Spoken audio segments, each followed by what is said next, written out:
From Storm Tracker 6, this is Forecast First, sponsored by Auto Owners Insurance. Simple human sense. We still have a lot of cloud cover across mid-Michigan this evening. Temperatures in St. John's 48 degrees, so it is trending fairly cool across the area as well. Several bands of lake effect rain that we are still going to have to deal with as we go throughout the rest of the evening, currently showing up on satellite and radar. In terms of those temperatures, notice we're at 50 degrees in Howell, Charlotte, and over in Ionia, 47 for our current temperature in Jackson, as cool as 45 degrees in places like Marshall.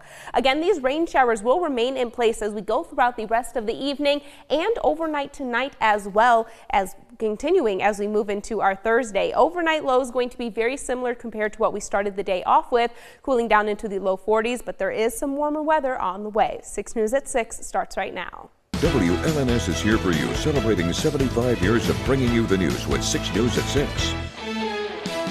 A town hall conversation is about to start between Michigan lawmakers and members of the LGBTQ+ community. It's our top story at 6. Thanks for joining us. I'm Jorma Duran. The event is being hosted by State Representative Emily Devendorf of Lansing, where they say they'll discuss the challenges facing the LGBTQ+ community. It's being held at the Central United Methodist Church, and that's where we find our Rachel Ramsey. She's here for you now with the story. Siobhan, Jorma, this event involves 5 mid-Michigan lawmakers and dozens of community members, all looking to share support and services for the LGBTQ+ community. I'm told tonight will be a question and answer format. Attendees submitted their questions before the event, and apparently there were a lot of submissions. Now I'm here with State Representative Emily Devendorf, and tell me what you expect these conversations to look like tonight. Tonight's conversation will be very free-flowing. It's our chance to connect with our LGBTQ+ constituencies, and also just to hear what their priorities are.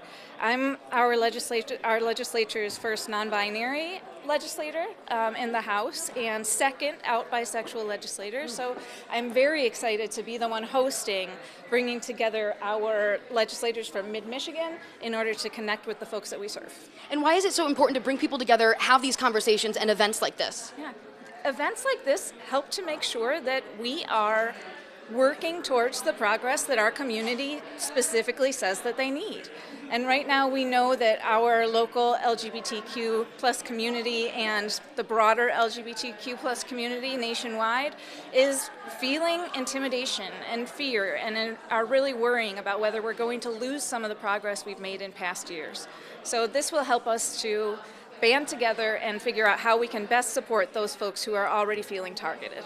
Thank you very much, Representative. I appreciate it. Now, this event comes during the same month that the Lansing City Council unanimously passed a resolution calling the city a welcoming place for the LGBTQ+ community. Now, you did have to sign up to get the location for this event. Organizers say that was to make sure everyone stayed safe. We will have a wrap-up of this conversation and the impact it has tonight on 6 News at 11. Here for you in Lansing, Rachel Ramsey, 6 News.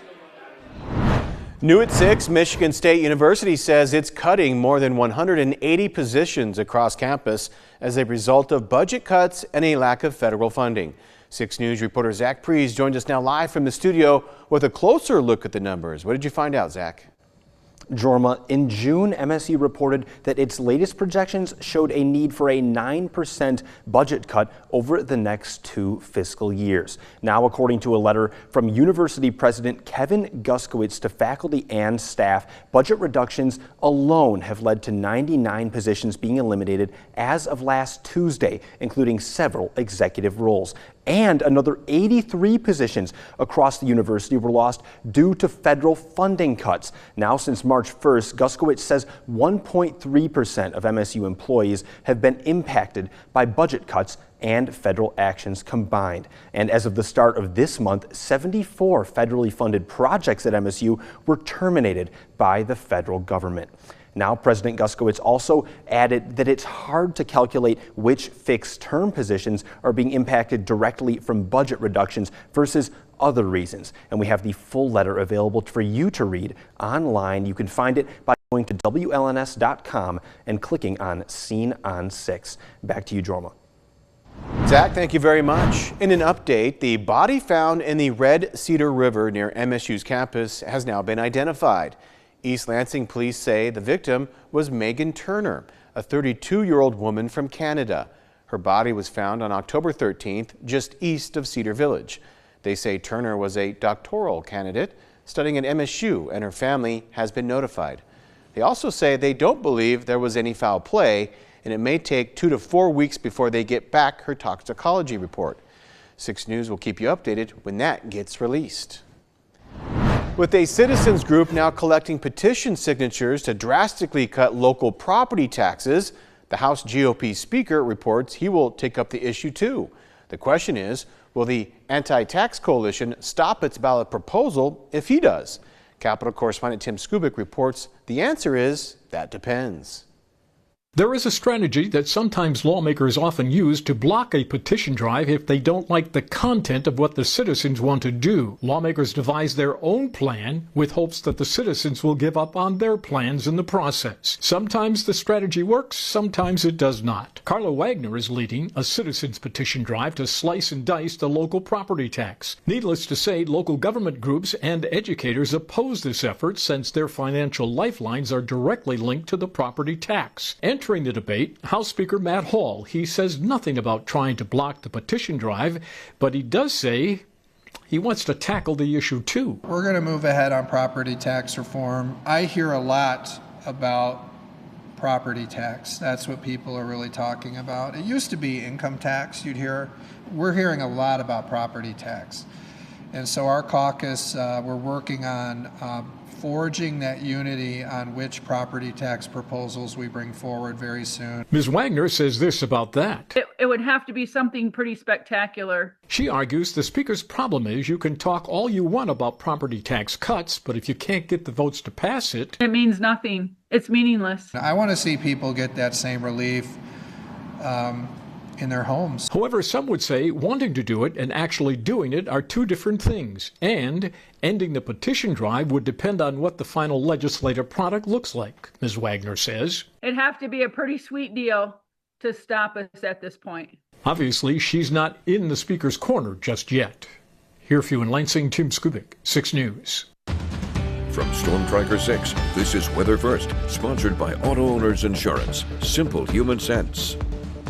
We have seen a lot of rain across mid-Michigan over the course of the past several days, but when our cloud cover is able to break apart, it gives us a pretty nice view. That was the case for Julie over in Fowlerville. You can see not one but 2 rainbows in the picture that she was able to capture. You too can see your picture featured right here on 6 News at 6 every evening. To do so, just upload your photo to our website, WLNS.com/share. Notice on satellite and radar, of course, more rainfall in the forecast as we go throughout the rest of the evening, as we continue in kind of this rinse and repeat weather pattern. Notice we have several bands of lake effect rain beginning to set up across the region. This will be continuing as we go throughout the rest of the evening, but overnight tonight our wind speeds are expected to calm down. That'll help these rain showers to become just a little bit more scattered in nature, and we're still dealing with those scattered rain showers as we go throughout the bulk of our Thursday as well. By late Thursday night, extending throughout our Friday, dry conditions return to the region. Notice early Friday morning we could be picking up on some sunshine across the area. However, it is expected to be relatively short-lived. We do have some more lake effect cloud cover in the forecast for our Friday. So even though we will be trending towards drier conditions, still overall going to be mostly cloudy. Just in time for the weekend, though, it looks like that cloud cover will be able to break apart, allowing for a lot more sunshine across the area. As I mentioned, wind speeds will be decreasing as we go throughout the next few hours. For most of our Wednesday, we've been dealing with wind gusts anywhere between 20 to 30 miles per hour. They'll slightly calm down overnight tonight. Notice just after midnight, winds gusting between 15-25 miles per hour. Then they're holding in that 10-20 mile per hour range as we go throughout the bulk of the day on Thursday. Outside right now, still looking rather gloomy here in the city of Lansing. Temperature-wise, 47 degrees, but when we combine that with our winds only at 10 miles per hour, it drops our feels-like temperatures down into the low 40s. So again, for the first time in quite some time, we have to think about those feels-like conditions. We're at 49 degrees in Grand Ledge after a high of 50. Rainfall total currently sitting at 0.18 of an inch. Over in downtown Jackson, 47, feeling like 41 with with those winds out of the southwest at 14 miles per hour. And a live look over in Hillsdale, 45 degrees after a high of 48. As we go throughout the overnight hours, yet again, we're cooling down into the low 40s across the region as these rain showers continue. Still going to be a fairly rainy day tomorrow, highs in the low 50s, but again, it comes along with those calmer winds. The 6-day forecast shows that we are gradually going to be warming things up as we move into the weekend. Partly cloudy just in time for the weekend, highs in the mid to upper 50s. Rain showers returning to the region late Tuesday evening. Looks like we dry things out just in time for Halloween, but more rain on the way for the following weekend. Yeah, I need a few days of calm, Yeah. which may not be many, because my Halloween decorations, the wind starts to, everything looked amazing like 3 days ago, and now it's just like, a jumbled up mess. well, you know, the cobwebs are kind of getting loose, and one of my ghosts ripped off, and So this weekend you get to put them all back together. I know, I love redecorating. I know, right?